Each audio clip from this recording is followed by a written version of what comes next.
All right, we're back. We talked about just fucking adding this onto the last podcast, but might as well just do another one, right? Yep. I need the episodes and fuck it. Yeah. I think it's Why easier. not? People won't have to turn it on for 2 hours and they can break it up into chunks or whatever. Or you can marathon it. Why not? I hope so, man. I'm really, thank you for listening. You personally, not the people listening, but the people listening too. Also, thank you. Yeah. Yeah, thank you for listening, man. I was not expecting the reception that I have received so far from people. Like, a couple people that I did not expect have reached out to me and been like, "Hey, I was listening to your podcast." I was like, "Really?" Yeah, I think if you put yourself out there, cool. people will give it a chance. Why not? Yeah, and a lot of people, well, a handful, a couple, Yeah. have said they've liked it, so I really appreciate the positive vibes. No, I enjoy it, man. That's why, like we were talking about on the last one. We were talking about. I listen to a lot of podcasts, so I like the free flow of ideas, discussion here. If it's like-minded here, or if it's dissenting opinions, I mean, at least we're having that conversation without being at each other's throats, you know. And I think you and I really align on a lot of the kind of stuff. Like for me, I think you're kind of in the same boat as a kid. Yeah, I kind of like to find something we disagree on. Yeah, you know, for me, I was as a kid, like I was very liberal. I was very leftist. Like I read Michael Moore books and Al Franken books in high school. Dude, Michael Moore was my jam as a kid. Like I watched Bowling for Columbine. Every Michael Moore documentary. Yeah, it was all about him as a kid, and then now I've kind of gravitated more towards the center. Like I feel, but I don't even think that's me moving at all. I think I've remained kind of the same. And everyone else has kind of become polarized. Yeah, I would agree with that a little bit. I think people need to chill on picking sides, and people just need to be comfortable with gray areas. Yeah, I just got a horrible text from my mom. Oh goodness, Jesus Christ! Do we need a break? No, it's okay. Okay, good. What were we talking about? Oh, we're just talking about political extreme. Just people moving away from. Oh yeah, people need to stop being so, as Joe Rogan would say, tribal. Yeah. And I think people just need to be okay thinking differently than like large groups, and like they need to. Like me, for example, I'm kind of like sway all over the political sphere on topics like. I'm for small government in a sense, in the sense that people should be able to make a lot of their own choices and states should be able to make a lot of their own choices. Yeah. But I'm also for a larger government in other areas. Like, I know that didn't make sense. No, like for me, like I'm on the same boat. For me, the larger government things that I support are like regulation for the environment, you know, things like that. I think that's something that, you know, should be dictated federally. But when you're talking about things like, you know, at the state level, I think you know, you and I from Arizona are a lot different than somebody from the South or somebody from the Midwest or someone from. Like, I'm very New pro-gun being from Arizona. Like, I have a lot of guns, and not a lot. I have guns. Mm-hmm. But it's just, like, I'm pro-gun, but I'm also pro-life, and I'm not religious. But that makes you a Republican. You're hard right stance. You know, that's the label that would be put on you for that. You're right. But I'm also very for free education. Yeah, and open education. It just paints you into this box as soon as you say that. And like that's what I think you messaged me about the healthcare one. Did we talk about that? We were talking about I think it's difficult. I said it shouldn't be a right. Yeah. Okay, we did discuss that. The difference between people think things are rights, and I think people need to understand what the definition of a right is before they start calling things a right. Yep. Like I was saying, you don't have the right to tell another individual that they have to give you a medical procedure, because that's you as a person, you have that right to go seek out someone with the stethoscope around their neck and say, I need you to work on me now. Yep. That's not a right. Like, right is like life, liberty, pursuit of happiness, like no one should inflict on what is a right in that sense, like the basic human level rights. I do think a government in our advanced culture in modern society should provide its citizens health care in a form of free health care, Medicare, Medicaid, whatever it is. And they should have on staff government paid doctors. Wouldn't you think that would decrease the quality of the healthcare though? That's my biggest fear in that, is that once you subsidize it in that sense, then you're not. I mean, like you had mentioned this to me. Like I do think if you're rich enough, you should be able to pay for a higher quality of healthcare, right? Like you can. I think there should be a standard, right? I'm definitely going to say that I think there should be a public standard for it, but there can also be a private sector. I agree. That I 100% like agree the with basic person who can't afford healthcare should have some kind of government. And I think it's hard to argue that like healthcare would go down, like you're saying, like. Because I think it is already that way in the private system. Like, I think low-income areas do have shittier doctors than high-income areas already. So I don't think that would change with the government system. I think it's going to be the same. But where would the money come from? That's my thing. Is like no, but I think that would just stay in the private sector. Yeah, and then the public sector would obviously be. California has way more fucking tax funding. So they can afford better doctors for their area. But they're already bankrupt. They can pass laws or whatever. Oh, I know. I think state funding and government funding needs to be fixed on a total country level. I think that is a whole different issue, though. Like funding. Like, I think like the whole idea of states funding themselves back in the day was that like we actually made shit. Yeah. We actually made money, cash crops. Like, that was a real term because people actually made crops, you know? Now everything's imported. In the 1700s. Yeah. And this kind of leans into what I was talking about on another podcast with Sam, is that, like, when a lot of this stuff was established in the 1700s, like, it's just different now. Like, states had farms, and they had crops, and they sold to other states, and some states mined, and, like, we were the copper state. You know, that's what we did. What are we importing, exporting now at this point is the point? That's what I'm saying. Yeah. Yeah. Thank you for summing that up for me. You're my fine. High brain. I'm very ADD too here, so I know we're all over the place. No, that's exactly what I'm saying though. Like it was a different idea back then. Like, and now it's like California's cash crop would be technology and weed. Maybe weed, maybe that is another solution to it. That is kind of silly to me. Maybe we should look at the things we are actually growing as crops and consuming as a country. I'm not on board with it now, but but I mean in the past, people like I'm on board with doing that for sure. I just mean consuming it myself, but I do think that that would be a giant boost in revenue for any state, you know, and the fact that is not being, that's really kind of put in the hands of the black market is kind of silly to me. You know what I mean? That it's $1 billion industry that we're not capitalizing on here. Why wouldn't we do that? Yeah, I don't understand. It's kind of odd to me.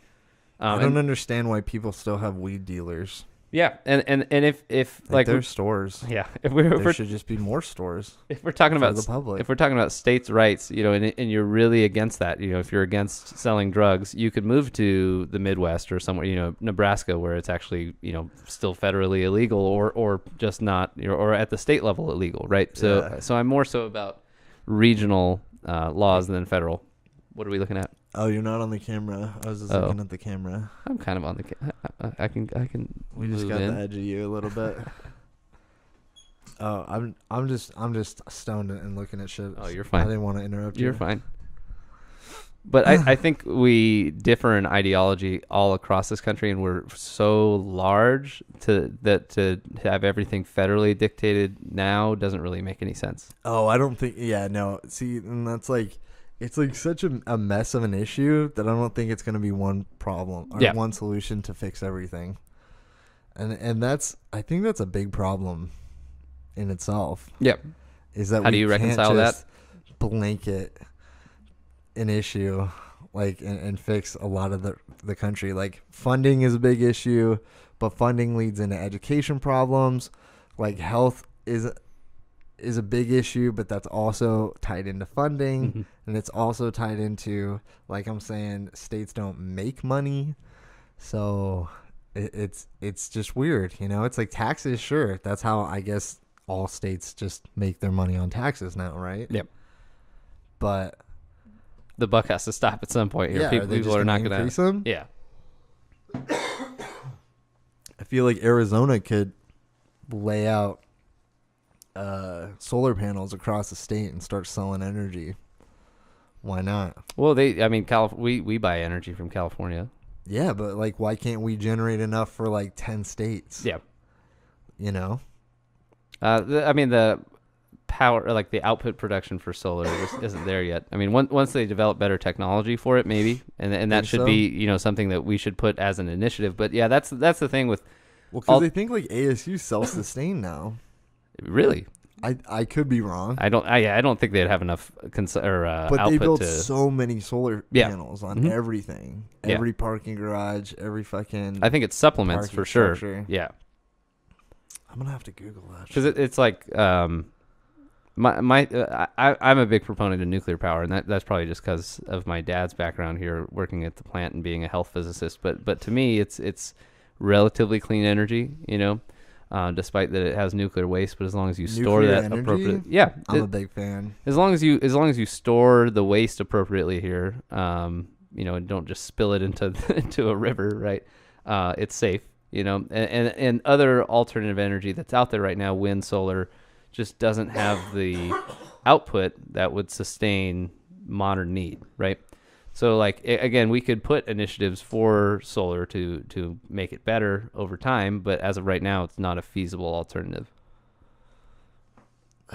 We need something. Yeah. Definitely not coal. That's How do you feel about, I don't know, my goal in the next hour is to find shit we disagree on. Yeah. And then hopefully it leads us into more conversations for future podcasts. I'm with healthcare. I don't think that should be controlled by the government. I think that should be totally privatized with regulation. I just think it should be in a modern government given to citizens. I just think it's one of those things that's like, you know. But how expensive would that be? But it's like... to me, it's on the same level as public works. So we get water, electricity. It's supplied by the government, right? Like, it's just on that level to me. It's on that level to me in going into the next century. Do you know what I mean? Yeah. Like going into a modern culture for the future. I just feel like, and maybe it's a technological thing. Maybe it needs to get cheaper. Maybe it needs to be less owned by fucking patent restrictions across the board, you know? Like, that's like, I'm a big fan of like Elon Musk because he opened all Tesla's patents to the public. Yep. And he's like, who gives a shit? Like, let's share information. And that's something that they did in World War II. Was they opened all patents of all the major companies, and that's how we worked to build better bombs and airplanes to beat the Nazis. Is we opened up every freedom of ideas. Yeah, major American company did that. They opened up patents, and I think that's something that could really help a lot of areas now in this century, like sharing information. I kind of got derailed there. But I just think in a modern society, like taking care of people has to be essential. And I don't know if private companies can supply it. Yep. Don't you think the incentive not only to help, right? Because I could get that as a medical professional, but don't you think part of the incentive is how well paid you are to going into that career path? Oh, for sure. So if it's regulated solely by the government and kind of dictated what you can and can't charge and what care you can provide, don't you think that would negatively impact their pay and the incentive to become a doctor? I feel like you could say the same thing about like lawyers. Like there's lawyers who are huge ballers that make millions. Yeah. And that's why they went into that profession to fucking crush it. And then there's the public defender who really just wants to be able to fight for the good. Exactly. Yeah.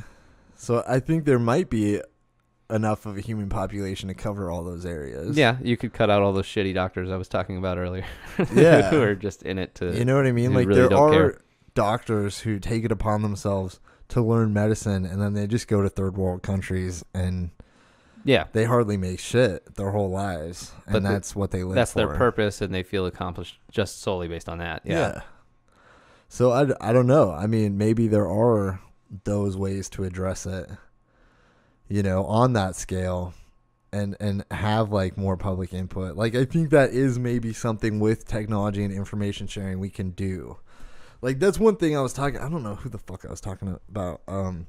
There needs to be more systems. Like I think the next evolution into social media is more network sharing instantaneously. And I don't know what that system looks like, but I mean like I should be able to log in and look for someone who, like doing this podcast, I should be able to go online and find a guest immediately. Yeah.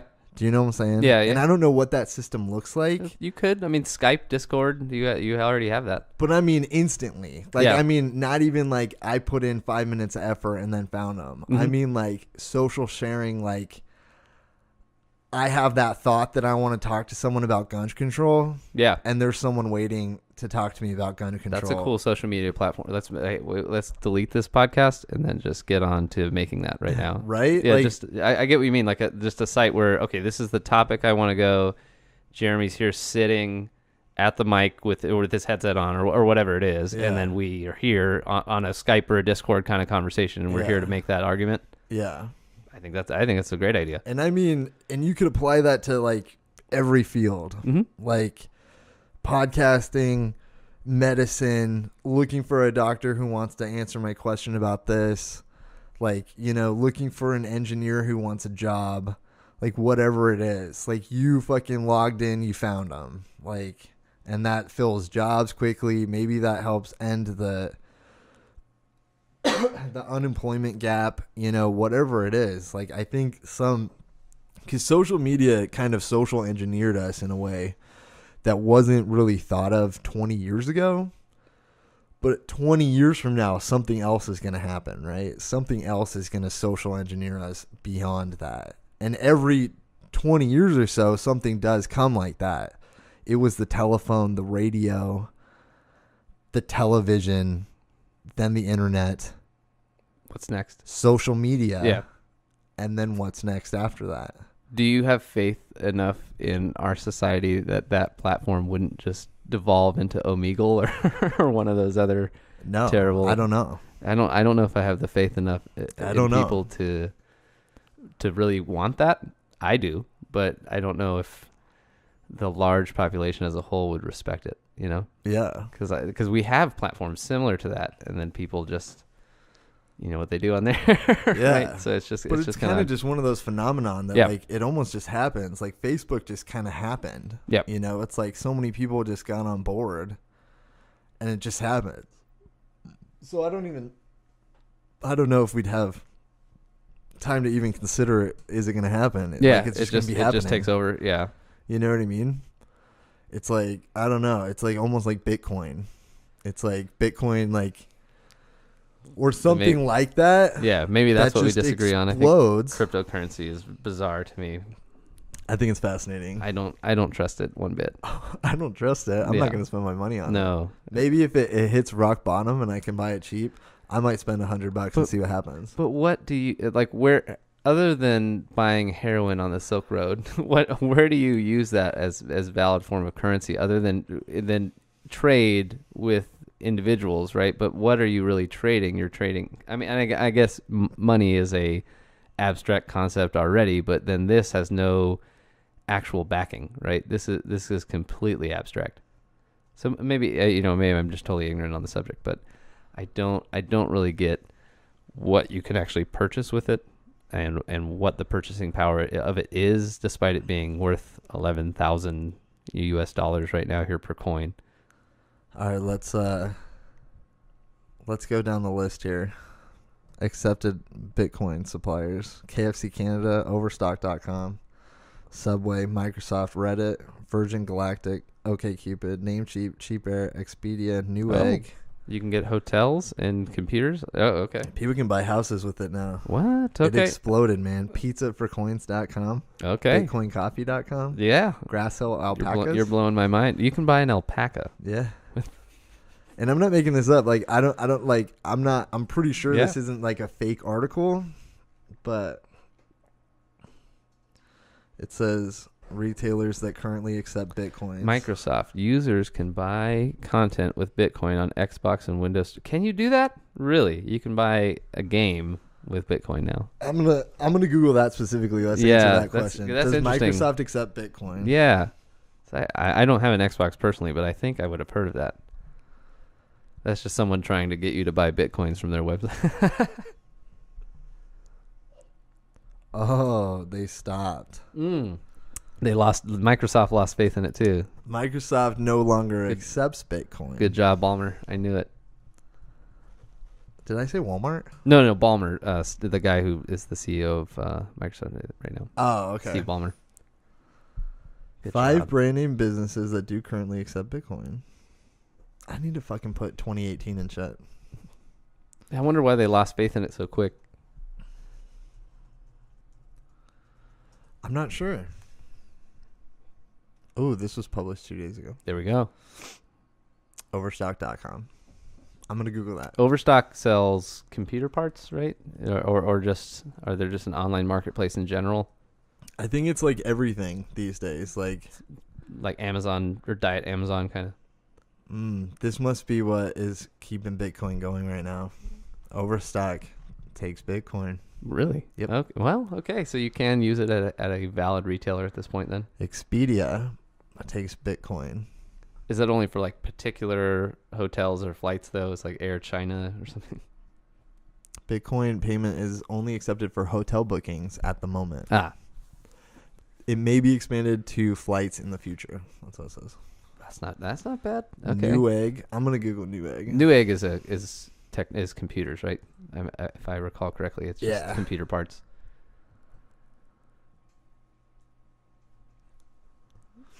So yeah, maybe I'm just an old man, and I don't trust this newfangled technology. But I have a friend who's in finance who really is a proponent of blockchain or whatever the technology it's based off of. But I just do not comprehend it. I think it's fascinating. I've read more about it lately, and I think it's fascinating. I don't know if it could take off, but part of me hopes it does. Yeah.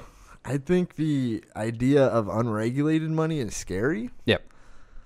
But I think maybe that could lead us into what I was talking about for 20 years in the future. Who knows? Mm-hmm.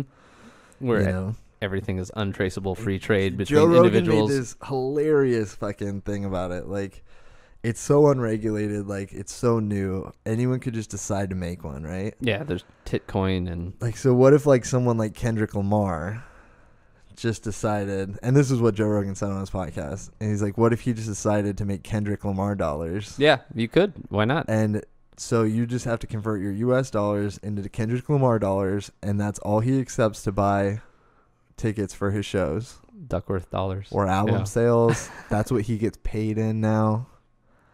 You know? And then would that not help him? Like, you can already convert it U.S. dollars into it. Yeah. And then he could convert his U.S. dollars or his Duckworth dollars to into US. Yeah. because people would want his. Right? Like, he owns it all. And then wouldn't that also promote companies? Like, he's like, bitch, I'm Kendrick Lamar. Yeah. Sell me a Lamborghini for 250,000 Kendrick Lamar dollars, and you just sell it back to my system because my fans are buying my money anyway. So they have a way of trading the currency back into money too. And then he just has his own currency. That's a unique idea. I mean, and then what's that to stop companies like Apple or Google or Microsoft to have their own currency?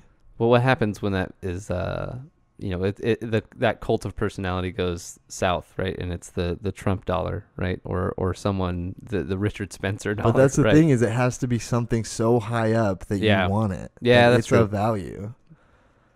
PlayStation money. You know what I'm saying? Yeah. Like, how unstable does the dollar get at that point? Yeah. Or does that make it more stable? Because then the exchange rate's just going all over the place in dollars. Finance majors are listening to us right now and just laughing. 'Cause my I don't know comprehension, shit about my comprehension finance. is so low. On I'm that. just having stone brain thoughts. Yeah, no, I'm with you. I'm with you on that. I just, I'm curious of what the effect would be.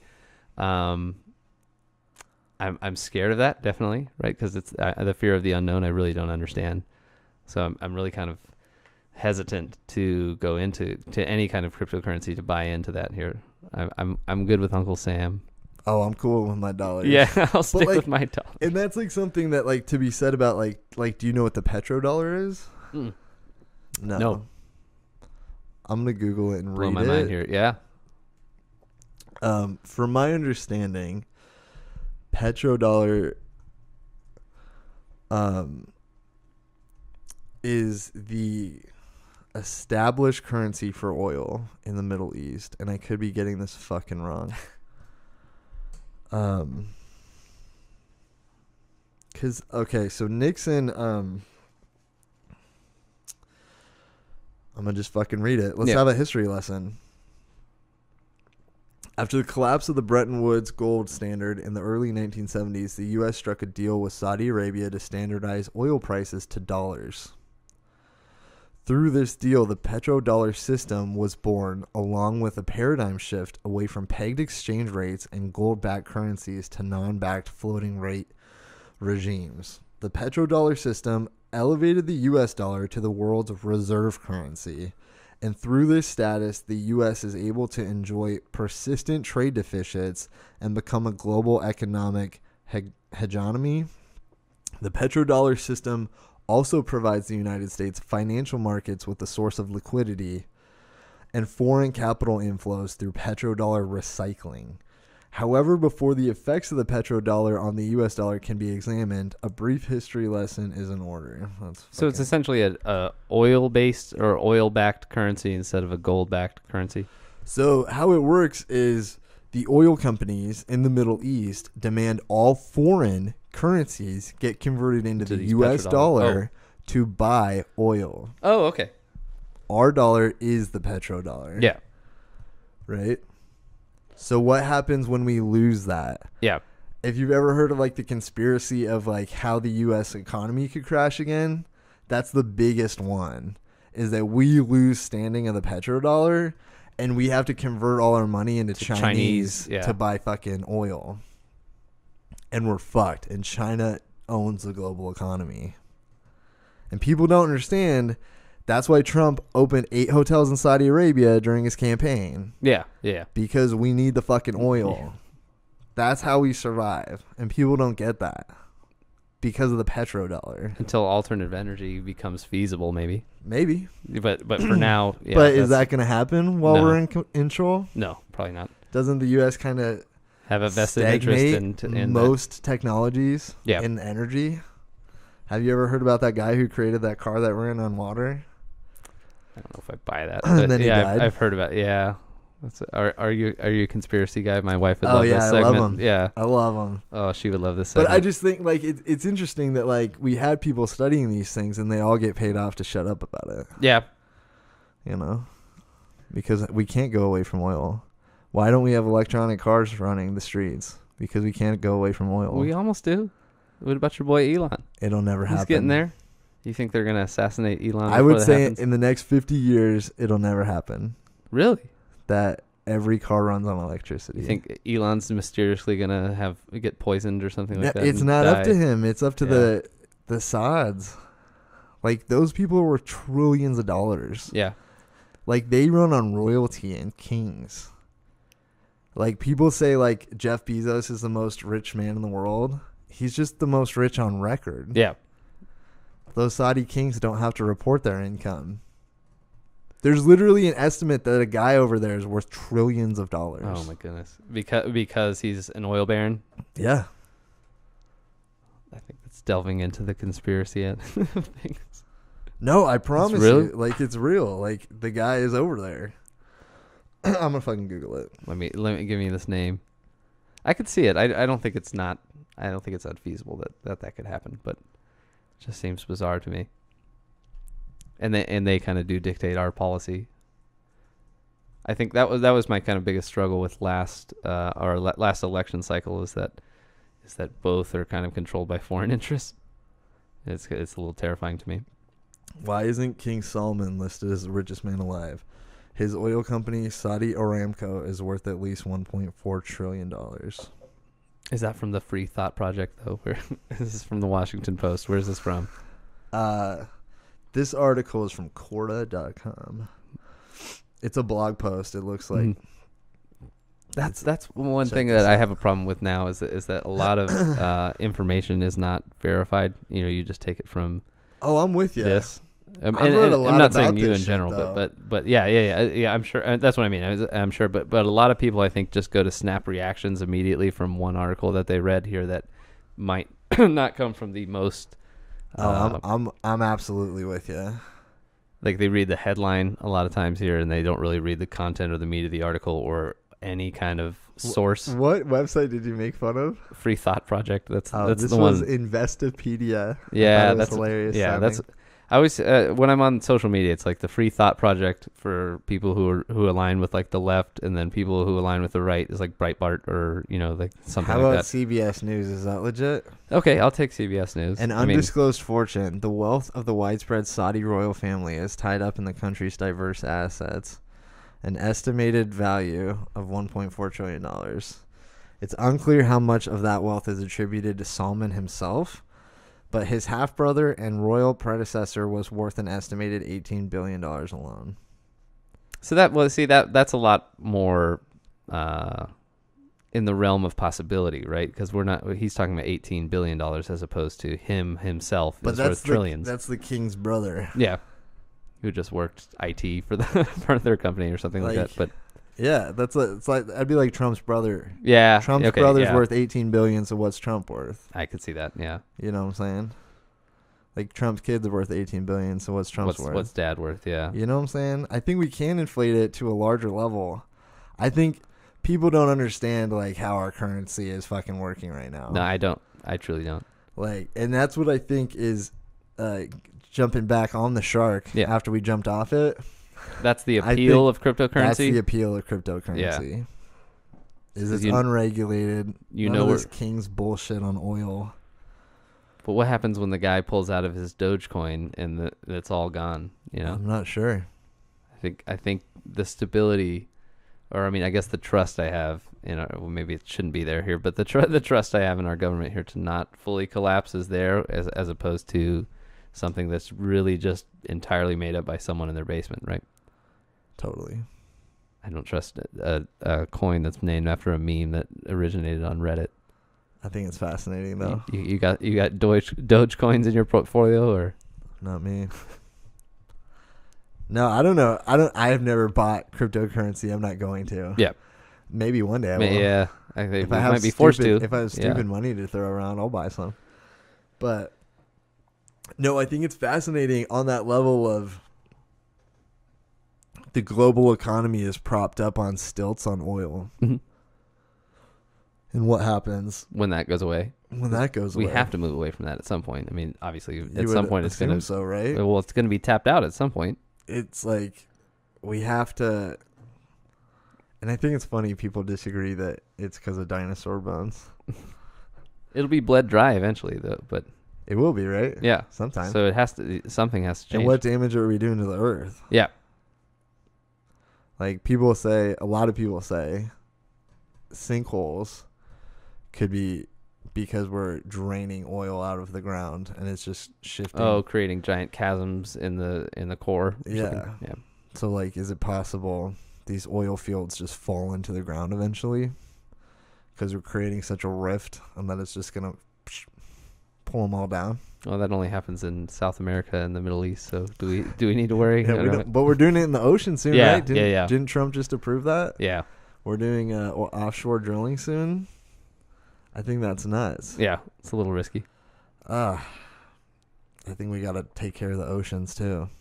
What if there's like an ocean people out there that'll come take care of it? Aquaman exists. Yeah, really? fuck yeah. Those ferries and shit. Have you seen any? Aquazur, yeah. Have you seen any of those like fake documentaries they make? Like that fake No. one they made on mermaids? Oh, goodness. That was like no. actually on TV. Mhm. Like it was No. like on History or Discovery or Oh, something. history is okay. But history is not history anymore. I hate that channel. Dude, like you know that, but a lot of people don't. Yeah, it's They have a show on mermaids, like, fictional. Yeah, but it's like this dude sees a mermaid washed up on shore, and he's recording it on his camera, and that's how he begins. And it's then his it's like, wife in a weird suit. but Yeah, they come up with this whole scientific explanation of how like modern day humans, like 10,000 so years ago, like some just started going into the sea and living out there, and eventually like evolved gills, into yeah. tails and started swimming, and like dude, like this whole thing was on TV, and I was watching it, and I was like, this is so fucking stupid. I was like, oh my god. But it's like People are buying it though. Yeah, it's on the same level to me as people think the earth is flat. that's bad. Though. You know what I'm saying? That's bad. So how do like at least with mermaids, you have the unknown here. With but how are you allowed to say mermaids don't exist? Maybe. When people are saying the earth is flat, like legit people, like rappers on Twitter are encouraging their fans by saying the earth is flat these days. I like how Elon blew them the fuck out with the picture of the spaceman in the car with the earth right behind him, but they probably say it's doctors or something. They totally can explain how that's fake, dude. It's just really just a guy in a studio here. That was super faked, bro. It was faked. It's so fake. I can't take You can't tell me that was real, bro. I can't take that. I'm Really. just kidding. I know. Yeah, I do you. not think that the earth is flat. Just to preface, yeah, we're both spherical Earth supporters. Yeah, young Jamie sells those shirts. I really want to buy one. Round Earth shill. Have you seen those? I'll take that. No, I'll buy that I though. want to buy that shirt so bad. Because they joke about how people call them out online, like the him and flat Joe, Earth people, yeah, and they're yeah. like, "You guys get paid by the government to say the Earth is round, like you're in on it." And they're like, "Yeah, we're in on it." So he made those shirts. We just read, guys. That's all. And it's like the emoji with like the money eyes, I think, on the shirt. Oh yeah. I love that. Classic. One thing I did want to talk to you about because Let's do it. is gun control, because that's a big hot button thing right now here, and I've never shot, I've never discharged a firearm in my life, but to me I am very pro gun in the sense of like I think people should be armed. I think you have the right to defend yourself here against just the individual or government tyranny, and I think a lot of people are proposing these ideas that aren't going to really change the things that they're looking to change, right? To me, I don't see how you stop someone from losing their mind and purchasing a weapon that can cause that type of destruction that they're trying to cease, because if you limit the either production or the sale of that firearm, they're going to get it from somewhere else. I think you open up a black market immediately. If you limit the purchase of something that someone wants, they're going to find a way to purchase that, right? So I don't really see anything that you could propose that would stop these people from any kind of limitation or legislation of sale that would stop these people from achieving their end goal of mass destruction or murder, right? I agree. There's an argument that evil people will always find it a means to be evil. I don't see how you stop that. And I did read, not from Free Thought Project, from the Washington Post. It was challenging. Marco Rubio said a few years ago that any of the gun laws that would have been proposed wouldn't have stopped a mass killing. It wasn't Sandy Hook, but it was somewhere around that time, or a couple of years after, I think 2014. And the guy from the Washington Post went down every proposed legislation here that was under the Obama era for gun control, and none of them would have stopped any of the mass shooters from achieving their end goal. So it's just like, what really can be done to stop this? And if you fully outlaw something, you're immediately opening a black market for someone to sell that, right? I agree. And then instead of that going back into the American economy and law-abiding, gun store owners, right? It's just going to somebody who's going to be using that money for further nefarious purposes. So it's like, what do you really do to stop that? And I see everyone arguing about mental health, and that to me is the way to go. Is more stringent checks into people's status. Like if you want to regulate gun ownership, maybe again a deeper background check into their mental health, check-ins, maybe 1 or 2 years here as far as their. But I don't want to limit people's freedoms. I don't want someone's job to be monitoring someone's social media or their communication in some fashion here and limiting what they can say and then restricting their rights based on that. But when you look at that kid who just did what he did in Parkland, that's a pretty telltale. I would probably limit his access to firearms at this point. I agree. So what do you do? And I'm coming from the perspective of someone. Don't break into my house, guys. But I don't have any firearms. I've never discharged a firearm. But it's, to me, if you want that, you should be able to purchase that. He owns a lot of guns. He's lying. I do. I'm just kidding. No, I'm with you there. I don't know if any proposed answers to this point are the answer. I'm definitely not, and I think that's what a lot of people need to understand is I don't think a lot of people are saying people need to give up their guns and turn them in. I think a lot of people just need to be more conscientious of the fact that they're too easy to get and there's an issue with that. And I think what you said it is mental health. In 80% of the people, I'm guessing, that commit these things are mental health issues. Yeah.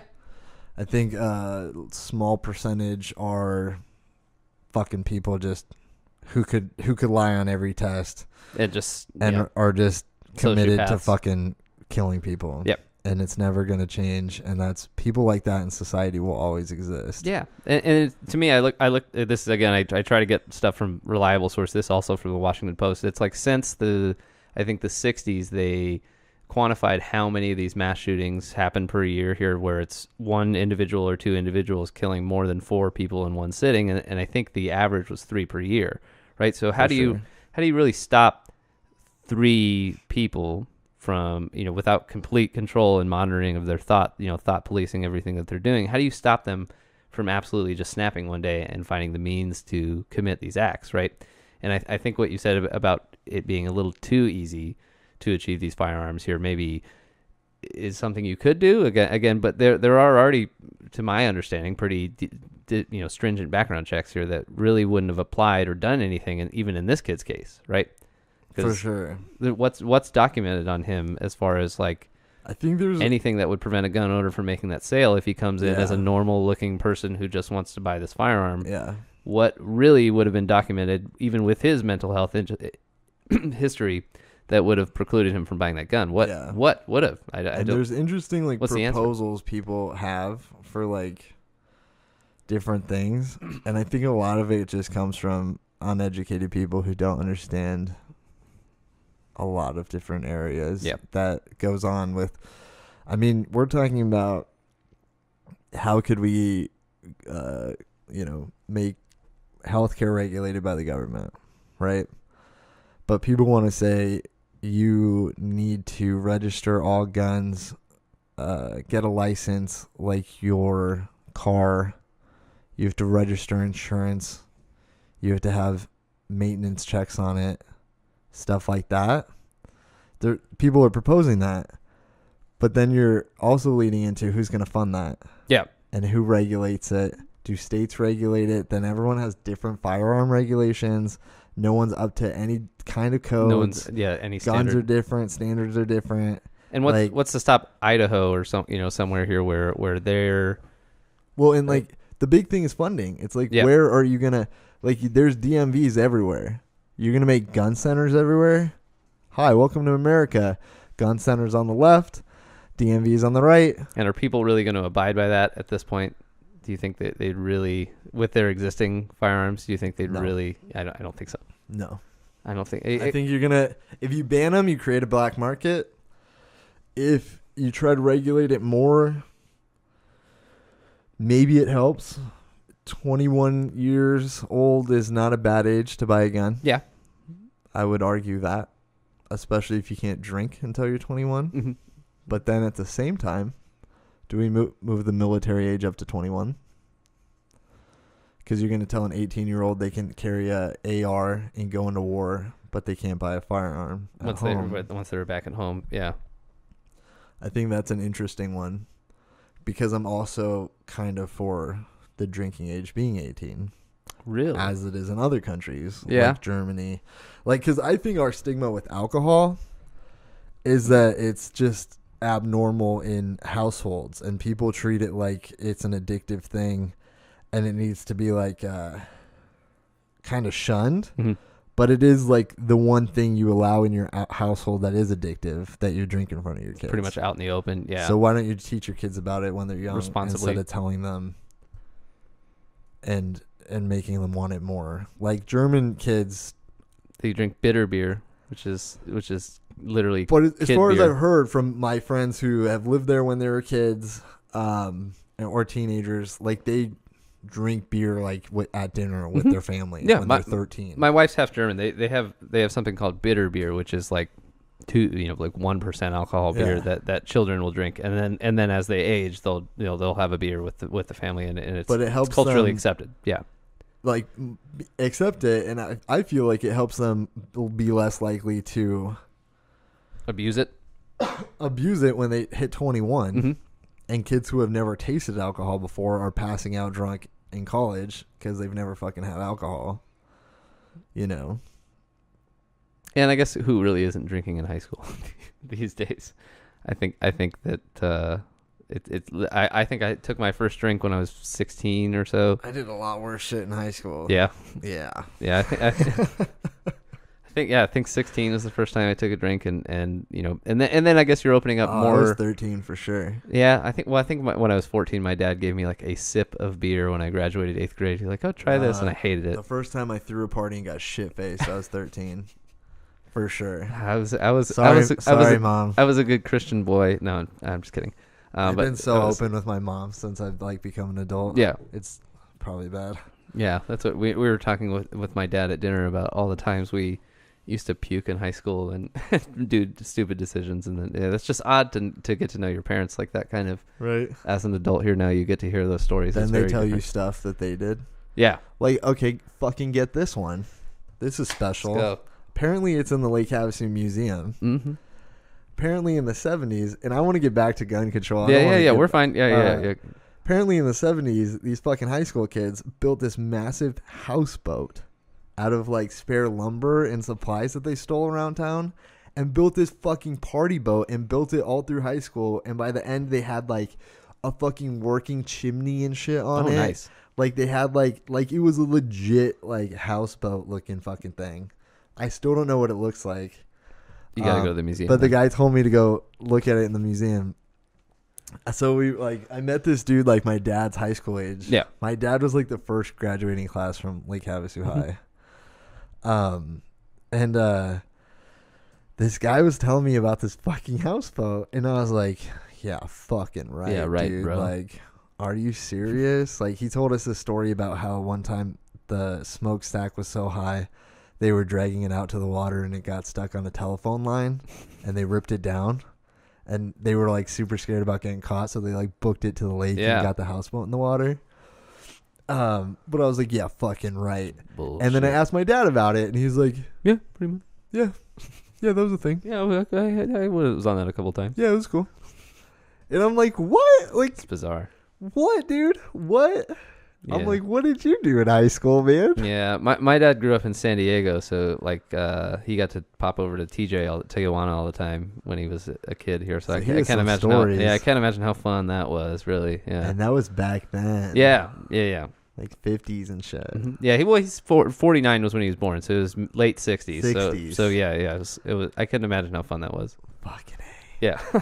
Was your dad like a hippie?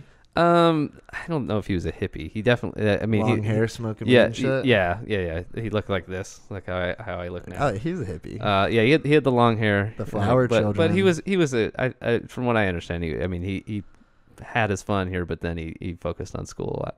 That's badass. Yeah. It's because he didn't stray too far from the path. I think he graduated college when he was 23. Had a health physics degree, so like, well, he got his master's at 25. What? Health physics. So like Health physics. Yeah. So he worked and still does work as like a consultant. Well, now he works consulting, but he worked at the power plant for 25 years. And basically, what health physics is like people who work in nuclear at nuclear facilities here can get exposed to radiation, right? And as a health physicist, your job is to ensure that they're not exposed to too much and to identify why they were exposed to too much here and maintain that, right? So his job was just essentially to do that. He's making sure Chernobyl diaries doesn't happen in real life. That's a myth. I don't think. Yeah, that was just poor engineering of the. That's fucking cool though. Yeah, that's some super nerdy shit. Yeah. So he was. Your dad sounds like a super smart guy. He is. Yeah. Highly intelligent. Yeah. So I got a little bit of it from him, but not a heck of a lot. That's so cool. I want to get back on the gun issue. Yeah. What were we saying about that? Really, what do you do? I guess is what feasible action can you take to stop something like that? Because I think everyone gets very emotional about that here, and then accuses someone who questions not their motive, but questions the feasibility of you actually being able to stop something like that here, and they question you and label you as kind of heartless, and that's not what I'm trying to come at. Of course, that's horrible. I don't want anything like that to happen, but what I'm saying is, how do you reliably actually stop that? Right. What do you do? I mean, it's. I don't know. I think age is one. 21 would be. It could be a start. But what happens from what stops me from buying the gun and selling it to that kid? Nothing. Not me in particular, but you know what I mean. What stops nothing? an adult? But then at least you're responsible for the act that they made. Yeah. You know. But what if I report it as stolen? Then you're not, I guess. Yeah. You're a liar. What if I'm a straw buyer and I purchase it and sell it and report it as stolen, and then now this mass murderer has it, right? I don't know. I guess there's a lot of what ifs for sure, and I don't know if there is one answer, but I think age could help. People say that, like, you know, arming teachers, people are fucking delusional. I'll tell you right now, if you think arming teachers is the answer, you're an idiot. Mm-mm. Asking a teacher, who mostly these days are women, below that, I'm going to guess, the height of 5'7", to carry firearms around children, you're delusional. And be a first responder in the sense of when something goes and off. They're supposed to jump in the way and shoot. You're going to ask them to be a hero? Yeah, that's not what they signed up for. Like, you're asking people to ignore human reason in flight or fight scenarios. Mm-hmm. Most people are going to fight. Mm-hmm. They're going to run, man. Like, that's what people do. I did read that. That is why people are trained to be police officers and sign up for those roles, because they're trained to go into those situations. Did you read about the school resource officer at Parkland, though? Who didn't do anything about it? Yeah, because I get, again, like, if it's just, you know, I'm teaching, right, and my goal in life was to teach and help develop children, right, you know, help developing minds, I get why I didn't read about what was his excuse. I don't know. To me, he resigned here and they didn't really say anything about that here. I think he was waiting for backup or something like that, if I recall correctly. But which is arguably reasonable. Yeah, but you're allowing lives to expire during that time, right? And your job is to cease that, right? But at the same time, but arming teachers is crazy to me. That's not their job. That's not their focus. I kind of want to, and my buddy Dan, tomorrow, I kind of want to get his opinion on it too, because he's someone who has been in a situation who he's gotten shot at. I imagine he was in the military. Yeah. And I just want to know if people on his unit ever freaked out and failed. I can't imagine they would not have. Yeah, because I imagine that is the same as that resource officer. Mm-hmm. He'd never been in that situation before. He didn't know how to handle it. He thought he was up he to was the not challenge. well trained. He was never been in the environment before, and he froze up. You know, I can imagine that wouldn't. I mean, maybe not in Dan's personal experience, but I would imagine that it happens that's in the happened. military. Yeah. It has to, right? And those people are more trained than anyone ever. So to expect that for out of me, educational. for me, it's someone who has carried a firearm regularly, and I have taken it into movie theaters, and I have taken it shopping, and I have walked around with a gun on my hip before, or concealed. I don't know if I could be that person to save the kids getting shot at. You know what I mean? Let alone someone who has an education degree and just wants to teach kids math. Exactly. Right? Like, I don't know if I would be the person who ran towards the gunfire even when I was armed. Yeah. So, like, I don't know if I can blame that guy. It's true. Yeah. You know? I think it's shitty. And I think because he literally did sign up for that. I think he should lose his job. Yeah. For sure. Because he should never be allowed to do that job again. Yeah. I'll say that. Because as a school resource officer, I guess you're not really expecting a lot of violence like that. You're expecting maybe like fights between children and someone brings pot to campus or is selling coke or something. Something that maybe that's the extreme that you get is that there's drug abuse or something like that on campus or a brawl between a few students, but not really any kind of active shooter situation here. So I guess I can. It's defensible in that case, but again, he shouldn't maintain his job at that point. Yeah, it's one of those situations. Like I try to see it from both angles and put myself in that guy's shoes, and I totally understand people are upset at him, and he failed to do his job, and I get that. But at the same time, I can't blame the guy. Yeah, I would puss out in that situation. I can reliably say that I would here, but that's why I wouldn't expect a teacher to do the same. Like. Yeah, I couldn't do that. Yeah. So what do you do? Maybe Dan will tell me tomorrow that no, that doesn't happen in the military. Yeah. Fuck no. Mm-hmm. You know what I mean? Absolutely not. Everyone does their job. That's why they're in the military. Maybe that's how we need to treat it here. I don't know. Do police officers need more training? Maybe I'll get one on here. I don't know.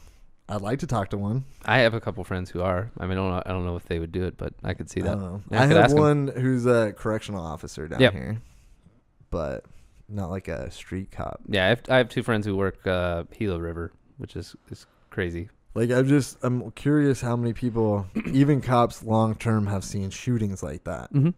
Like have a lot of cops 10 years on the force even seen a shooting like that ever. That could say depends on the area. That could say they wouldn't react the same as that resource officer. Yeah. I'd say if you work in Phoenix, you probably have, but probably. Yeah.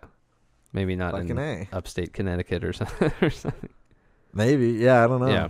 It's such a delicate issue though, man. Like that guy, I feel for that guy bad. Yeah. But the gun debate is like that kid bought his gun legally. I understand he said a lot of things online that were negative. He said a lot of things and actually got reported to the FBI by someone. Yeah, that's the biggest drop ball of the whole situation is that he's had so many police interactions here, and then it got taken to the level of federally, and nothing was done about it, right? But I just want to know how many calls they get every day and how many are just like him. And I want to know. Mm-hmm. So I see this from both angles. Yeah. I'm not upset at the FBI.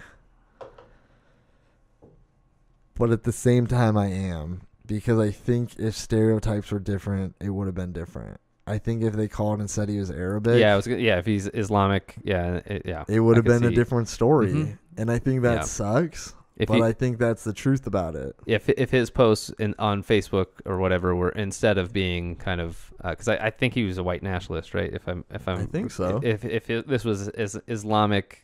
Not just ideology, right? I could see that totally flipping the script and them actually taking that seriously and being credible about it. Right? Like, what are their standards for screening? And I get it. Like, I don't even know. See, and that's like something I wondered about that story. Like, I don't even know how to call the FBI. But they have a field office everywhere. Sure. Every major city. But do you know how to call them? You can Google it, I'm sure. Sure. You give it a quick Google. But like, I want to know, like, did they report it to the local cops first and they refused to do anything? So some lady called the FBI. Like, I haven't read up on that whole story. Or was it the local police that said, hey, this might be a credible threat. We can't really do anything about it. Exactly. But you should, like, I don't know what happened there. You should use your scope to address that. Yeah. Because me as a normal, sane person, I would call the cops first, 911. Yeah. And, like, so did that happen? And they were like, we can't really do anything for you. Try the FBI.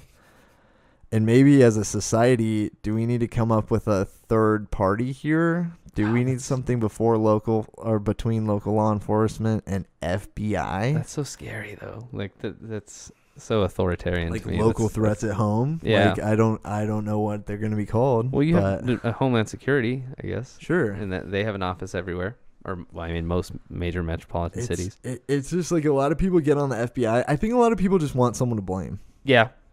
And I think there's only one, and it's the kid. Yeah. Yeah. A lot of that for me is you got to blame the kid that did it. And like you want to blame the NRA? Why? For being a bunch of white fucks who like guns? They're a political party basically. Yeah. They fund so much stuff. Like you're going to blame them for one, like a kid shot some people and it's the NRA's fault. No, it's the kid's fault. Like we got to stop living in this society where we blame everyone else for other people's actions. Like someone goes crazy and kills a bunch of people, that's their fault, man. Yeah. You can't blame his mom, you can't blame his friends, you can't blame the FBI. Like, is that kid's fault? Yeah, we could try to do shit to stop it from happening again. And his mom, seemingly from everything I read, did try to stop him from going down that path. Well, and that's what a lot of people don't understand. He had a foster family. Recently, he had his own biological he didn't live parents. with his own parents. Yeah. Well, no, from what I understood, it was like his biological parents gave him up or whatever, and he lived with his mom or his foster mother. But he had a foster family, and she died, or someone died when he was 16, and then he's been in a different family from. Oh, really? I thought 16. She died in November of this year. Disturbed. 17. I could be getting it wrong. But he's been like living with a different family since she died. Yeah, I know that. He's been extra disturbed since then. And like no one fucking caught on to it. I thought the story was like the background is his mother and father, or I mean his foster parents originally got him, and then the foster father died when he was 6 or 7, and then he was just living with the mother for the last 10 years, and then she passed away in November 2017, I think. And then he was staying with another family or foster, like a family friend or something for the last 3 months. That's what I got, but I could be wrong for sure. Maybe that's it. But either way, it's just like for everything I read about his mother, she tried to do anything in her power to stop him from losing his mind, and to get him on the right path, get him some mental health. But you can't force him into going into a health facility unless he does something. So just his thoughts. And I have to kind of align with that. You can't really put somebody. Can't police thoughts. Yeah. So unless he Minority Report until 1984, you got to read that book, man.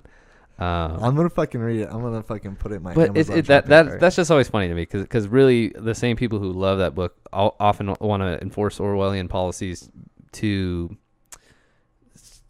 support their ideals, but when it doesn't support their ideals, when it's against theirs, then it's wrong here. But if it's okay to restrict rights, if the means to the end, or the end to the means is justified, right?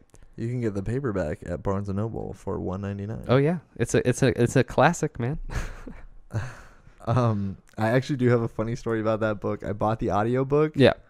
On Audible. You should still have it then. I do. It's in French. Oh.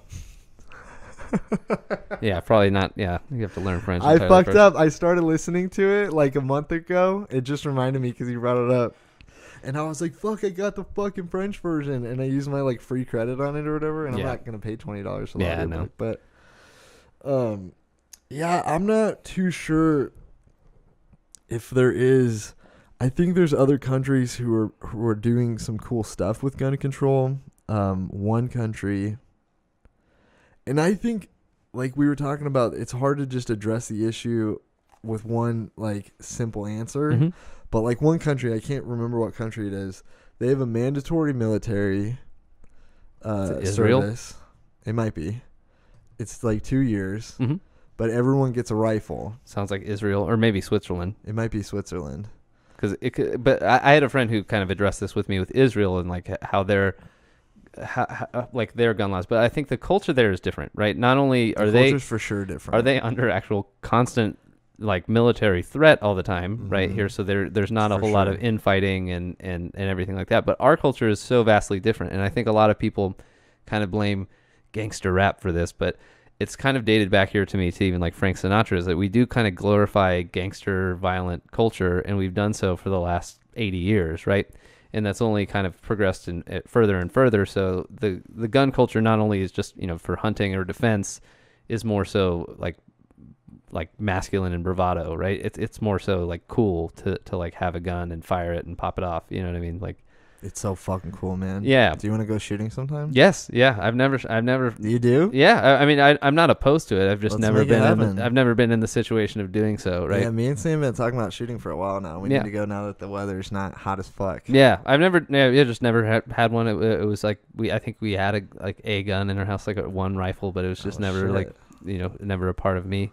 Yeah. Let's make it happen. I'm gonna have to call some of my friends, and I don't have like a huge variety of shit. Yeah. I mean. But something is something. Yeah. no, we need like a couple shotguns and at least a couple rifles to try. We need to have fun. If we're gonna go out, we gotta do it. See how cool this is? I don't think they talk like this in Israel. That's why. All right, that's fair. But so what I was saying with that is there's some other countries just doing different shit. Yeah. And I don't know if that's the right answer for us for what you're saying culturally, but I mean that in particular, they arm every man because they have to serve in the military. And they all get a rifle, and they keep the rifle, and it's maintained by the government for the lifetime of the rifle. I'm pretty sure. I think that's Switzerland is what you're talking about. I think it is Switzerland. And to me that makes more sense. They all are trained with the weapon. They all respect firearms. They've all been trained in the military. And I'm not saying America needs to become a militarized country like that, where we fucking. But I'm saying that might answer some other fucking issues too across the board. It really could. It might. It might teach discipline. It might teach people to respect each other more. Yeah. Patriotism towards the country, respecting the flag, shit like that. But at the same time, I'm not sure we could force everyone into that. I think that's beneficial. And to me, when you say that military service is mandatory, a lot of people probably go to right off the bat like, oh, I'm going to be sent, shipped overseas and be in combat. It's like, no, you could be a communications engineer or a business analyst, right? Or just like part of the band, right? Yeah. But you get the training, you get the understanding, you get the education. Yeah. And I think that bolsters patriotism too. Yeah. But I don't see.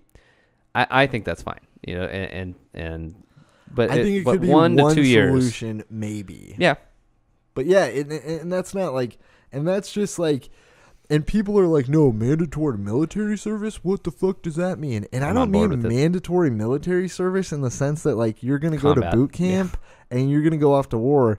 I mean like it could be your senior year of high school. Yeah. That is your year of military service. You're gonna go to a military school. You're going to learn the military stuff, firearms, everything like that. You're going to get a job the last 6 months. You're going to go somewhere for 6 months and serve and do a job.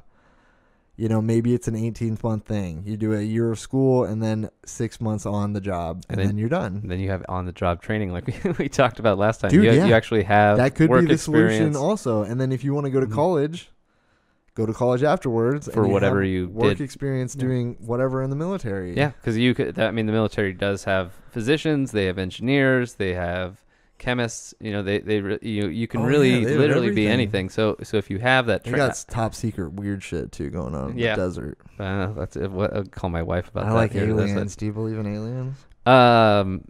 We're going from firearms to aliens. Yeah, sorry. well, I do, but I don't believe they've ever been here. I think it's kind of absurd to say that there's no life anywhere in the universe, because like life could be that there's a single-celled organism on one of the moons of Jupiter that we haven't been to yet, right? And to think about how vast space is, to think that there's any organism anywhere else is just absurd to me.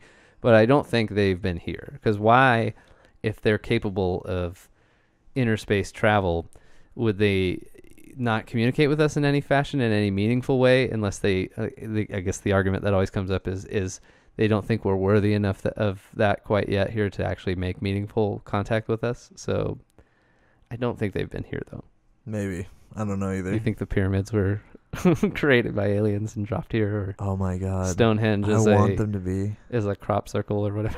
I got multiple theories on the pyramids for sure. Let's go. Go? I think. Oh, Jesus. I think they were just built by slaves in Egypt, like the history books. Okay, yeah. I think I think people's modern understanding of intelligence is off. And I think people back then were far more advanced than we give them credit for. Mm-hmm. I agree with that. And I think it's 100% possible they had mathematicians who were far smarter than the calculus and shit we do now. It could be a different type of math that we haven't even reinvented again.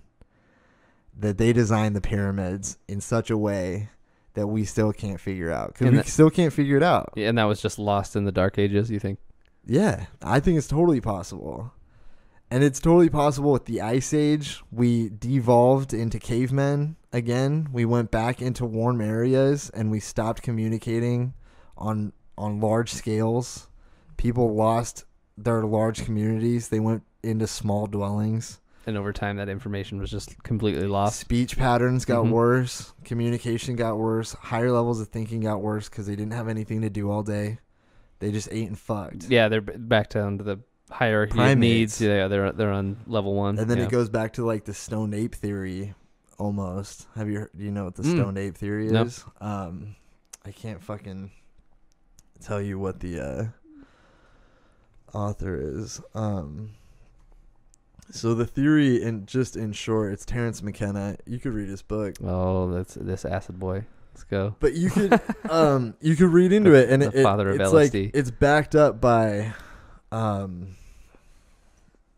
climate research at the time that like these mushrooms could have grown in these areas that people existed in, or early people, that they ate psilocybin mushrooms and unlocked the critical thinking receptors in their brain and became the higher level of primates that we are. And that's like the evolution, the missing link. This is off track of what I was just saying. Didn't about Terrence how we McKenna devolved. die because he ate bad mushrooms and then had like a spore disease in his lungs? That's possible. I'm pretty sure that's how he died. I think that, yeah. I think if I remember right, or it was like he smoked something. But there's other and, people like, who have got been like spores in his backing lung. up this research over like the last couple decades. But I think psychedelics have a purpose. what I was saying is like I just think the people about the pyramids. I don't want to go ahead. I want to finish on the pyramid. You. Yeah. The math that people don't understand, that the pyramids were constructed in a way that we don't understand and we can't redo it. And there's chambers we can't reconstruct, and there's ways they did it that we don't understand. There's air chambers, there's light chambers that we have no idea about.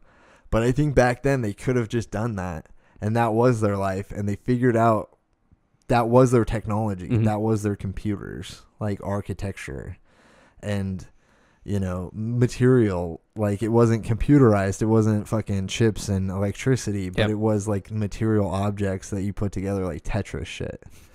Like that was their math and their higher level of understanding. Like they did understand over so many centuries of manipulating light and air passages to build these like constructs that we can't fathom. Yeah. And they had apparatuses that they designed to accomplish it that we don't understand. Or it was aliens. Or it's fucking aliens. No, I think that's, in my way, that's how it got done by modern day people.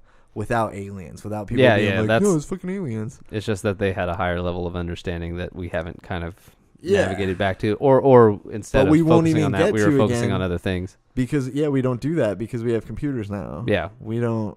You think we're headed for another dark age with computers and automation here? I feel like I think like they had to come up with math and science that we don't need. It was like it's like the father of invention is necessity or whatever it is, right? It's like they had a necessity back then. Necessity is the father of invention. Yeah, necessity is the father of invention. It's just like we don't have that necessity anymore. Yeah, the king said, "I want this crazy. You will build me a monument of a pyramid shape, and I want all these things, and you will figure it out." And their high scholars at the time said, "We got this, chief," and they figured it out. You know what I mean? The same way we say, "Hey, fucking Chernobyl's gonna blow up. We got to figure it out."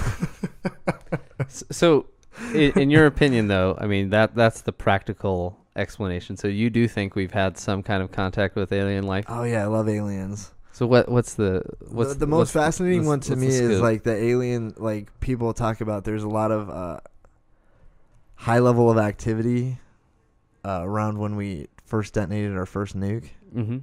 High level of what? Like UFO sightings and weird occurrences. Like there's the Foo Fighters.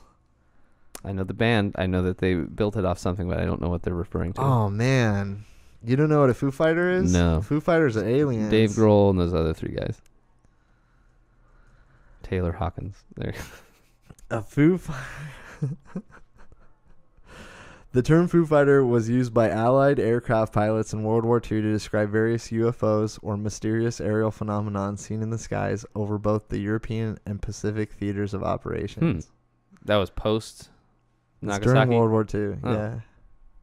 So that's where the band got their name, Foo Fighter. Yeah. They're UFOs Oh, during World War II. but those could just be. I mean, For sure, but I think it's fascinating that like the theorists say, you know, it was the first sign of that level of technology on our planet. So it was like a beacon into the so they the came to universe investigate. that we reached this level of technology, and they came to find out. Yeah, that's the where argument we I are hear at. most is that they haven't contacted us because we're too primitive. That's at this my point, favorite but- theory is that Yeah. and I think that's like the biggest popular one right now is like the theory is like after intelligent species reach a higher level, whatever it is, space travel, critical thinking, enlightenment, they go into live into the fifth dimension. Who knows what the fuck it is? Yeah. Did you see Gravity? Wait, Gravity. The movie? No, with not Gravity. If you say Interstellar, yes, Interstellar. I did see that. I fucking hated that With one. McConaughey, how Hated he it. went into the other dimension Hated it. with the black hole. That's what I'm talking about. Yeah, though. yeah. Like it's like if we reach this higher level, we are applicable to the intergalactic Community. community, Yeah. Mhm. and they will come find us. But at this point, we're not. Yeah. But at this point, we're not, and we're too primitive, and they don't fuck with that. Like in Star Trek. Yeah, you watch those yeah, movies yeah. and stuff? Yeah, I like they're I'm not a- allowed to fuck with primitive planets. I'm a Star Trek guy. I think. like oh, in number 3, like they were gonna let Spock die. I think we got something we might disagree To on. not let him to let them see the Enterprise, Yeah. because that would let them know they weren't alone in the universe Mhm. and they were still this primitive species. Same concept, just expand to intergalactic travel, and we're not there yet. Do you think Star Trek is better than Star Wars? On what level? Or just Like objectively? if I had to pick one, Yeah. I'd pick Star Wars. Okay, there we go. There we found something we disagree on there. Oh man, but that's so trivial. That's like I know. saying pick that's- DC or Marvel. DC. I'm gonna pick DC. Yeah, me too. But not the movies. Yeah. Oh, they're terrible. But sorry to get off track. I just thought of that. With aliens, though, I just don't buy it. I think they would facilitate. And maybe they have. Maybe that's why we have the pyramids. Maybe that's why we have computers. But I think they would facilitate our development a little further here if they truly were interdimensional beings, right? Or just capable of space travel. I think they I would help agree. facilitate our advancement more than that. Or the argument, could you mind shutting that door? Or the other argument is, I could start hearing Sam in my Mhm. headphones. The other argument that people say is they decided we weren't, And fucked off forever. and left, Yeah. and they're not coming They're back. just exploring other planets at And this who point. knows what Yeah. happened back then. And another argument is time operates a lot differently Mm-hmm. in space. So it's possible that there used to be an intergalactic council of planets out there, Mm-hmm. and they no longer exist. Okay. You know? Yeah, I see what you Like, mean. who knows? Maybe we're so far along in the life cycle of planets that all that shit came and went. There used to be other planets with life on them. There aren't anymore. We're just isolated here now. Yeah, we're just left alone, floating on the edge of the Milky Way.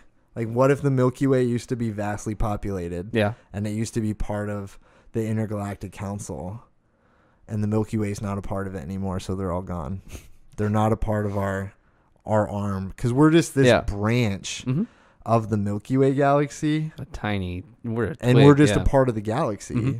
So what if they just don't come to our galaxy anymore? I could see that. Yeah, that's more feasible to me. Is that maybe they, at some point in our development, came here and then just okay, this isn't worth our time. We can move on here. If that's real or not, right? But I just don't believe. I definitely believe there's alien life. You know what I mean? I just don't know what it is. Whether it's single cell organisms or some type of other biology on other planets, like a like a dolphin or something. You know what I mean? Like on a planet somewhere here. But I don't know. I honestly don't think there's anything as advanced as the human, or more advanced than the human. Yeah, me too. I want that. I need to tangibly see it, I guess, for me to believe in it. That's how I am about things. I just think if we're here, they got to be there too. Yeah, well, I mean, that's what I'm saying. I think if there's anything, I don't think there's anything more advanced than the human. Maybe, I think that's the pinnacle of development at this time, and otherwise we would have seen something. And until I see it, then that's where I'm at. Yeah, that's fair. The other cool theories that I like are that there are other dimensional beings, and that they don't operate in our space. Yeah, I had my physics teacher talk to us about that, because it's like he put it as like a fourth dimensional being. There's with a 2D being, right? You're on this wall, right? Or two dimensionals live on this wall, and you poke your finger into the wall, and then that just what to them, what does that look like, right? It's just like you're phasing into that universe here for a moment, and then you can phase out immediately, right? Exactly. So that's what a fourth dimensional being would operate in our 3D space, right? So as soon as you tap this, they see that phase, and then you immediately phase out, right? So I could see that being a lot more realistic than an alien 3-dimensional being. Yeah. Well, who knows? Yeah. We're just on this little branch. Yeah. One of the things I really, if there was careers out there, if modern education met the workforce and stuff, that is one thing, in that what I propose, you apply for jobs, I would apply to get into some kind of space exploration, physics or astronomy or astrology. I know it's all different. Yeah. No, not astrology. That's the study of the stars and weird shit, right? Astronomy and stuff like that, space exploration. I would fucking sign up for that. Yep. Studying the stars, and I always thought it was fascinating as kids that we were just this little speck floating around in this big galaxy. And then my favorite shit is studying film in school was long exposure stuff. That's my jam. Go on. When you can see galaxies and photos. Oh yeah. That people take at night, long exposure photos. I would decorate my whole house in those. Can't see any of that here though, because of the city light. No, but you couldn't flag if you did them on the mountain at night. Yeah. If you took cool fucking photos like that at night. I just think that shit's fascinating. We kind of got all weird on off of guns. These photos right here. You can just see that galaxy out in the sky.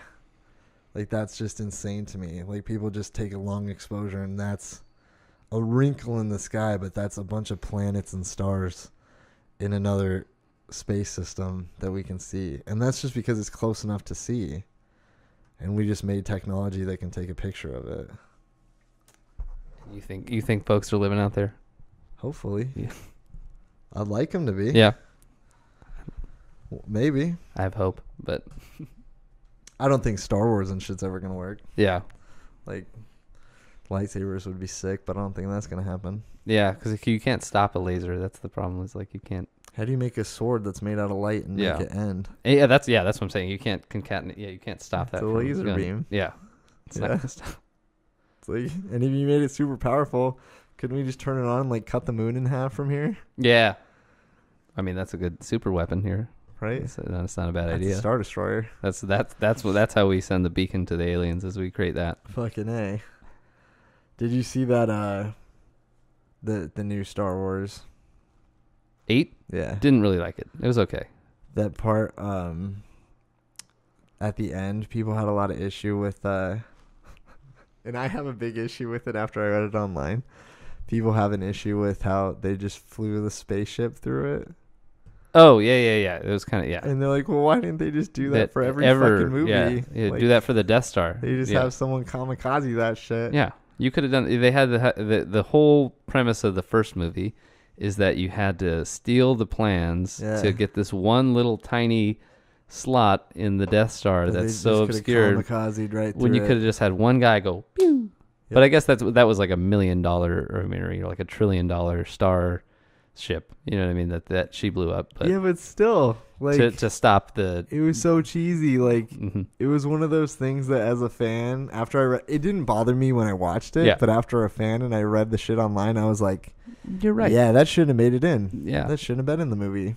I thought the dumbest thing was where Rose essentially almost killed Finn to save Finn. That was retarded. Because she could have just killed him and then let everybody else die. That was so incredibly stupid. Yeah, it's like, okay, so you're gonna stop him from stopping everybody from living. I didn't like that character. Yeah, she was bad. Yeah, I thought she was very kind of ham-fisted and just. She was a Disney character written into a Star Wars film. Yeah, that was the first time I'd seen that really like. It was kind of cringeworthy. That's the best way I can explain that character. I agree. Yeah. It's a poor choice. There's no point for her to be in there. And I think Finn's... I like the Finn character, but I think if he died at that moment, it would have been fine, because then he would have redeemed himself for being a traitor or whatnot here originally here, and not having a purpose or a... just not having a purpose in general here. And then he stops and saves all of his friends who are the resistance from dying and being killed by the Empire, right? Or the First Order or whatever they are now. But yeah, I thought that was incredibly stupid. It's like, you could have killed him. You so stupid. Both could have exploded, and then all your friends would have got blown up. Like, what the fuck are you doing? Yeah. So silly. A lot of the writing on that movie was... not very good. It was out there. It could have been better. Yeah, I thought a lot of stuff was very spelled out for the reader. I just think they should let George Lucas do it. Let him do it. His dialogue is so bad. Well, yeah, they could fucking gloss it up, but let him write the story. Yeah, whoever fixed all the dialogue in Empire was Lawrence Kaplan or something. What's his name here? He fixed the script for Did he? Empire. Yeah, that's if you look at the screenplay for Empire, it's like George Lucas and then Lawrence something. He went back and kind of tweaked all the dialogue and stuff that was awful. But that's why the prequels are so bad, because it was all George Lucas. Oh yeah, with no filter. Yeah, it's just him cringeworthy dialogue. Now we're going off on Star Wars. That's okay. Phantom Menace. I mean, not Phantom Menace. What's the third one? Revenge of the Sith. Revenge of the Sith isn't too bad. That's one of my favorite ones. Yeah, it's not bad. I mean, there's watching him turn into Darth Vader, but then going no. I think Darth Vader deserved a prequel. Yeah. So hard, because we deserve to see him turn into a robot. But I think we could have had one movie, and it could have been way different than they did. Because you could have taken all the good parts out of the first three and made them one movie. Yep. And that's it. Yep. Yeah. What was Rogue One? I didn't even watch Rogue One. The very beginning of the movie could just be Obi-Wan and some fuck Qui-Gon finding little kid him on the planet. Yeah, that's it. And then didn't need the 10 minutes later in the movie, Obi-Wan and him are running down a fucking corridor, fighting Darth Maul, running away from Darth Maul or something. And you're like, holy shit, who the fuck is this Sith guy? That's crazy. And it just jumps into this badass storyline of Sith, and like, we didn't need fucking 3 episodes of filler. You have to have a love story. It's retarded. The second one was the worst. Attack of the Clones. Retarded. It was a 2-hour love. You could have still gave him a love story, but but very brief. 20 minutes. He meets Padme. They hit it off. They could have had Obi-Wan yell at him about having a relationship, And then that could have been the struggle of the movie, I guess. And then what sets him off at the end again is the same way that Padme dies and he loses his shit. Yeah. That's this like exact thing is what made me want to study film in school. Yeah. Is that I used to sit around and talk about how I could make movies better.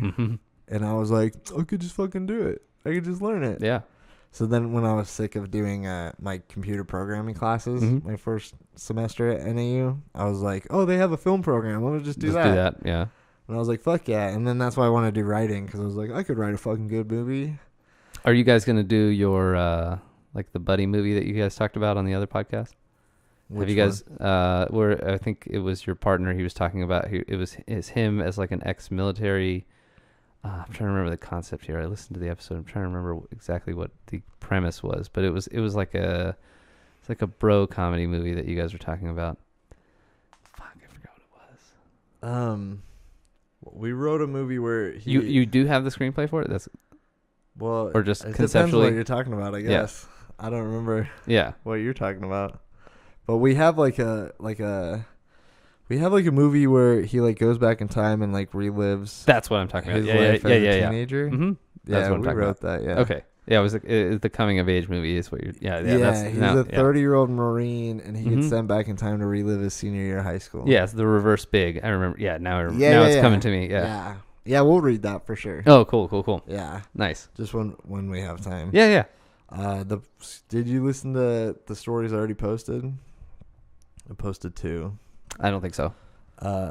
So for anyone out there listening, I got another podcast called Millennial and Marine.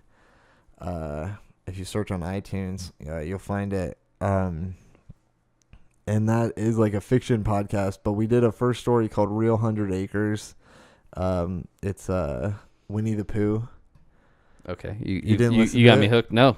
Let's go. You should listen to it. Is it Winnie the Pooh horror movie? Or I don't want to ruin it for everyone. You should just listen to it. Okay, yeah, let's listen. Yeah. We could listen to it after this if it's like 10 minutes. And we did another one called Mosquito Motel. Those are both short stories. Cool. So we're going to kind of start with our short stories and then work up to reading our longer, because like the screenplay is like 110 pages. Yeah, that would take a while to read. Yeah. Do you want to develop them into like 20 pages? Do you want to shoot them as a short film at some point? Oh, I would love to. Like if I ever had the opportunity, they're definitely movies that like I would like to see on the big screen for sure. One that we wrote called Letters is like our like favorite one. It's like a war movie where a Marine in like today going off to war is struggling with like his everyday life, and then he finds like a chest full of letters his grandpa wrote when his grandpa was in the military, and he starts reading them, and they're like letters his grandpa wrote to his grandma when he was in the Korean War. And then so like we kind of go back in time and follow the grandpa story in the Korean War and how it mirrors like what's happening today. Oh, I like that. That's intriguing. Life. Yeah. Yeah. That's like, it's like a love story. That's like our favorite one. That's the one I'm most psyched to read. Yeah, I think that's tight.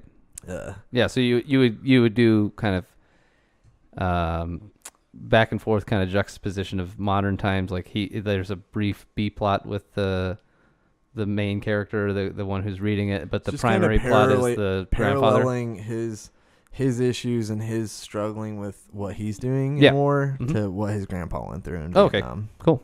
Yeah, or Korea, not Vietnam. Yeah. In the Korean War. And yeah, we kind of wrote that because John's grandpa was of that time period in the Korean War, and he was a Marine and stuff. And John was a Marine. Yeah. So yeah, it was pretty cool. That one's I really like that one a lot, but I think we're a ways off from doing like, I think that's gonna have to be like a multi-section podcast. Yeah, because I don't know if we're gonna just sit here and read for like 3 hours. Yeah, or however long it takes us to get through it. You could do that as an episodic thing, like Serial or something like that. That's what I was thinking for like the longer ones. Like we do like Letters Part 1 and 2. But yeah, ideally, and I've hopefully in the Twitter sphere, YouTube, someone fucking likes our shit and contacts us and gives us a shot. I'd love to direct one day. Like that's my goal one day. But why not shoot your own material? I mean, I just don't know how. I don't have the resources. It'd be kind of hard to facilitate. Yeah, the people, like I don't know how. Like I didn't learn how to do that. You know what I mean? Like.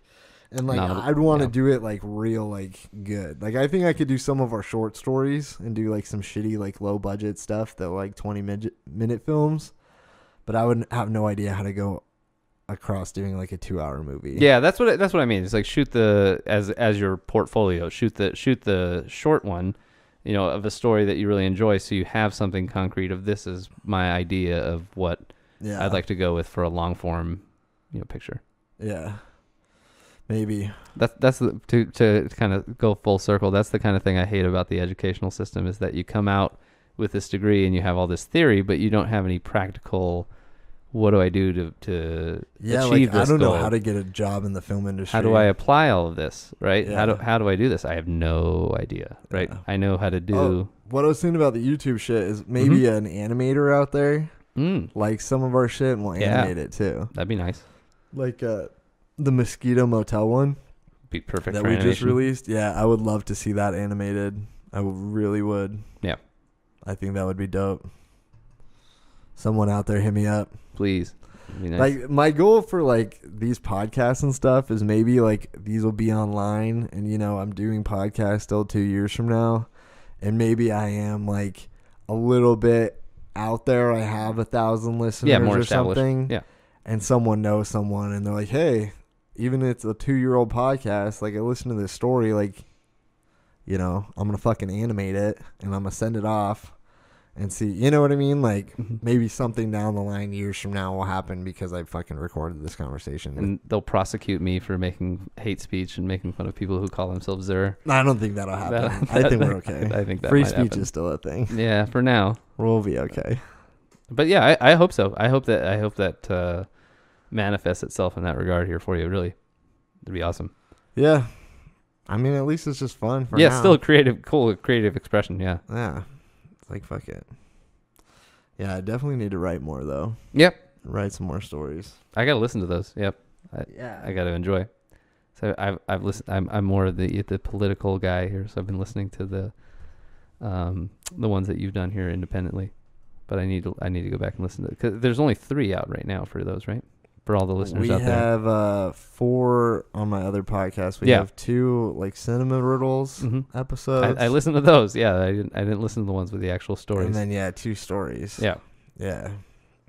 And more stories on the way for sure. I actually have another cinema riddles to post that we already recorded. Oh, nice. That I'm psyched about. Cool. And then more stories. Hopefully we'll record next weekend. And who knows, we'll get them out there. I don't know. Yeah. Fucking A. I don't know. You think this is a good spot to wrap up? Yeah, man? I'm with you. Yeah. Cool. All right. Well, if everyone made it through, thanks for listening to the hour and fucking Quite a bit. Yeah. 2 hours and like 45 minutes that we did. Thanks for coming in again, man. Oh, of course. Yeah. I'd love to come back sometime here in a month or 2. Yeah. Just let me know. Oh, fuck yeah. We'll definitely do some more. I'll try to think of something that I absolutely abhorrently disagree with you on, but. Oh, man. We'll definitely have to find some stuff. Like, the biggest thing is finding people that, like, really have some, like, solid Conviction opinions on of it. shit. Yeah. Yeah. Because to me, I mean, to bring this home at last point here is I think a lot of people get so worked up and without being like thinking their ideas aren't malleable, and they think they totally fully understand it. And I'm willing to admit that I don't. Right. Yeah. And I think that's what makes. I think that's what makes a good conversation, is that you're not set and convicted in this idea, and then you understand that everything is gray and malleable and can change, right? Yeah, and exactly. I think that's the problem with a lot of people our age, is that everything is black and white, and you think you fully understand that, and you don't have the ability to say that I don't. And I think that took me a while to kind of get to that point, and now I realize that I can't really understand everything, and that I do need to listen. And I'm still figuring it out as I go. Absolutely. That's how I feel. Yeah. And I hope to have more people in here that I can learn from. Yeah. And have kind of more of those kind of different experiences with. And hopefully change some minds as we go. Yeah, I agree. All right. Well, you summed that up better than I could, man. Thanks, everyone, for listening. And we'll see you next time. Peace. Peace.